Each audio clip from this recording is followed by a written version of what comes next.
கர்த்தர் அதிசயங்களை செய்கிறார். ஊழியங்கள் வழங்கும் ஜீவ வார்த்தை.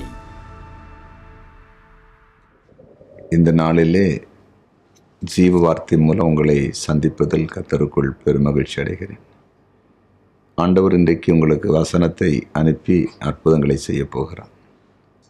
முதலாவது, பிறந்த நாளை காண்கிற அனைவரையும் வாழ்த்துகிறேன், ஆசீர்வதிக்கிறேன். திருமண நாளை காண்கிற குடும்பங்களையும் வாழ்த்துகிறேன், ஆசீர்வதிக்கிறேன். கர்த்தர் உங்களை ஆசீர்வாதமாய் வைப்பார்.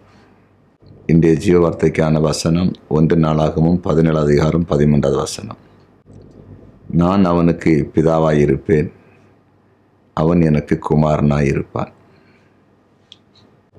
இன்றைய ஜீவ வார்த்தையின் தலைப்பு அப்பாவாக இருப்பார். அதாவது பிதாவாக இருப்பார் என்று சொன்னால் அப்பாவாக இருப்பார்.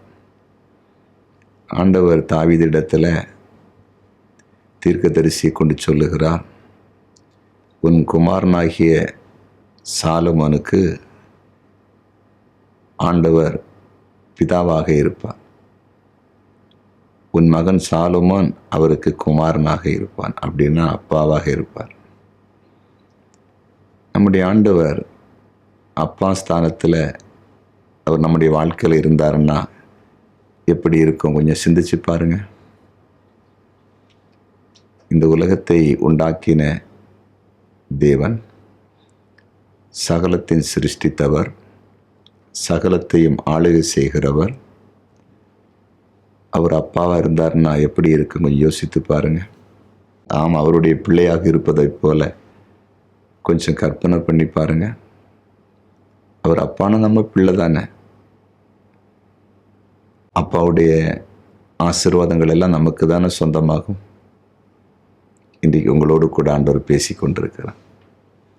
சாலமோனுக்கு மாத்திரம்தான் இந்த உலகத்தை உண்டாக்கின ஆண்டவர் அப்பாவாக இருப்பாரா? நமக்கு இருக்க மாட்டாரா? அப்பா இல்லைன்னு கலங்கி கொண்டிருக்கிறீங்களா?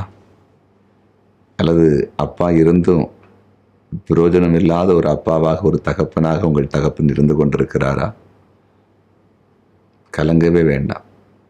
இனி ஆண்டவராகிய இயேசு கிறிஸ்து உங்களுக்கு அப்பாவாக இருக்க போகிறார். அவருடைய சகல ஆசீர்வாதங்கள் உங்களுக்கு வரப்போகிறது. சுகம், பலன், செழிப்பு, ஞானம் எல்லாவற்றையும் உங்களுக்கு கொடுக்க போகிறார். பயப்படாதீங்க. ஜெபிப்போமா? ஜெபிக்கலாம். எங்கள் அன்பு ஆண்டவரே, நீர் எங்களுக்கு அப்பாவாக இருக்க போகிறீர். ஸ்தோத்திரம்.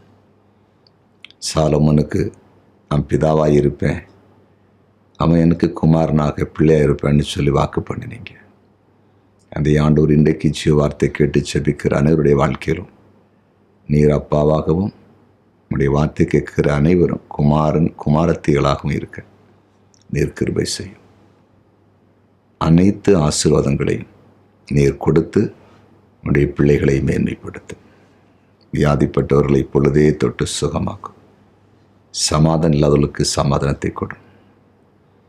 தூர தேசங்களிலே தனிமையாக இருக்கிறவர்கள், படிக்க போய் தனித்திருக்கிறவர்கள், யாருடைய அரவணைப்பு இல்லாமல் இருக்கிற உடைய பிள்ளைகள் எல்லாம் கண்ணோக்கிப்பார். அதிசயங்களை காணப்படும். இன்றைக்கு எந்த சூழ்நிலை எக்கட்டில் யார் இருந்தாலும் அவருடைய வாழ்க்கையில் ஒரு அதிசயத்தை காண செய்யுங்க. ஜெபத்தை கேட்டீங்க, அதற்கு நன்றி. இயேசுவின் நாமத்தில் பிதாவே, ஆமென்.